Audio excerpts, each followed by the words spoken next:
কারো অবহেলা নিয়ে মন খারাপ করবেন না। মনে রাখবেন, দামি জিনিস সবাই এফোর্ড করতে পারে না। সস্তা জিনিসের ভিড়ে মানুষ বেশি থাকে। কাউকে দূর করে ধরে রাখবার চেষ্টা করবেন না। যে থাকার সে সব সহ্য করে থাকবে, আর যে যাওয়ার সে অজুহাত খুঁজবে। আমার কাছে লাখ লাখ টাকা আছে, আমি কি ভাগ্যবান? উত্তর হলো না। আমার কাছে গাড়ি আছে, বাড়ি আছে, আমি কি তাহলে আসল ভাগ্যবান? তাও না।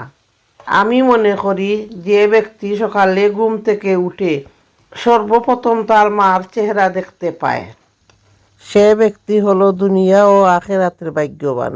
আপনারা যাদের মা বাবা বেঁচে আছেন তাদের প্রতি যত্ন নিন আর জান্নাত কিনে নিন। আমিন। মাছের চাটনি আমার হাজি সাহেব বানাইছেন গো আমার লাগি।